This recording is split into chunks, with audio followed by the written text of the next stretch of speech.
we had talked about characters and how a character can make a wrestler. And for me, I just realized that the man in the character is a babyface. And the big time Bex character for Becky Lynch is the heel. I didn't know that.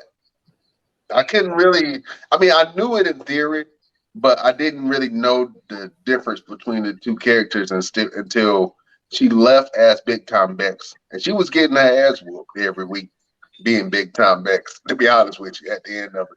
And it almost seems like she had to get her confidence back. She had to call on her inner man, her inner man, and and come out and to start doing some of the things that she's known for, which is being the top tier champion. But Mr. Everything, how hard is it to switch from a heel character that is well loved to a babyface character? How hard is that switch between both, or it just depends on the night? Honestly, it's really not that hard because a lot of it is dictated by the fans anyway. So the fans can love you all day, with one time that you do something they don't like, they can turn on you. And we pretty much transition however the fans see us. So and then let's not forget the man character came from The Rock. She got that character from The Rock. So it wasn't hard for her to be able to take that on as she started doing the rock bottom. But it's not hard to transition. It's hard on how the fans take it. Yeah, I would think that for some people that are really good, it wouldn't be that difficult.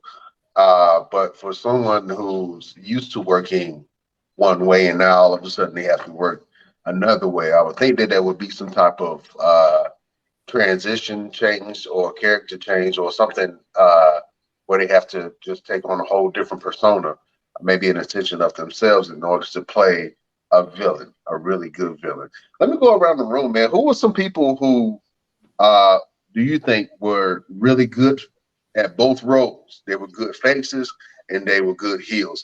Who's a wrestler who is really good at being either or and getting the crowd over? Go ahead, Chef Showtime. Mankind. Mick Foley. I agree with you. Hmm. Mick Foley had many faces. I've seen him wrestle 3 different personalities in one match. So I think that Mick Foley or Mankind, which is one of his characters, I think that he is a really good one. LP, you got somebody in mind who's really good at being the heel in the face? Stone Cold. He was good at both. The Rock. They was pretty much everybody except for John Cena. Yeah. John Cena started off at the What? That's the economics. That don't. Come on now. Once John Cena went, He's like the most polarizing character there is.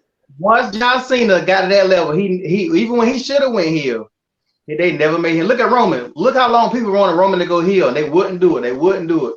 Now it's the best thing ever.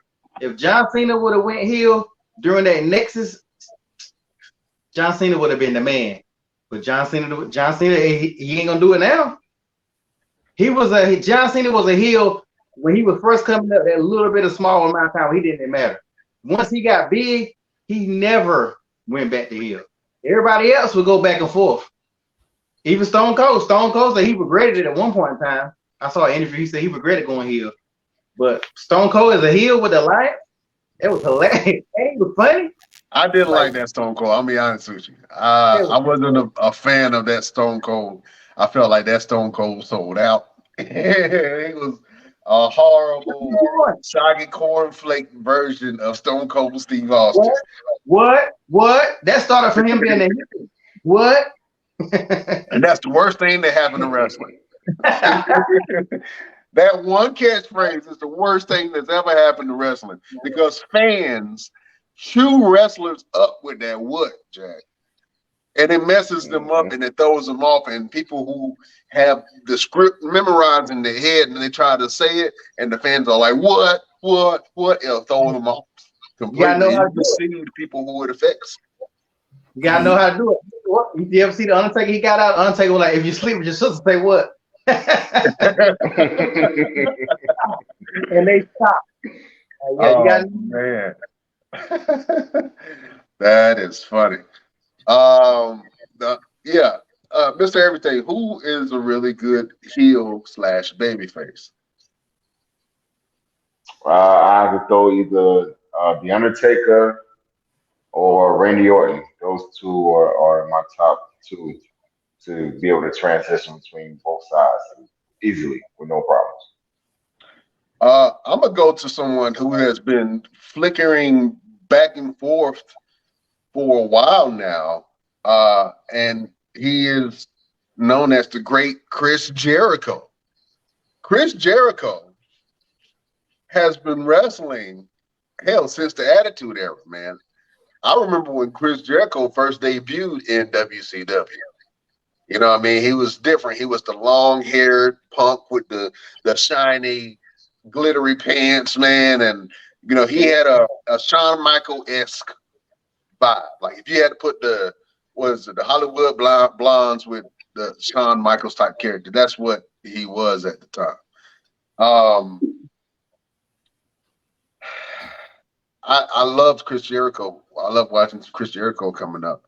I love watching the young CM Punk come up before he came uh, to his prominence. You know what I'm saying? I like watching those young, hungry type wrestlers. But Chris Jericho is one of those guys who can flip flop between being a baby face and a heel. And for people who don't know what a baby face and a heel is, a baby face is a good guy, and a heel is a bad guy. And you need those dynamics sometimes in the ring to be able to tell stories, to get behind one wrestler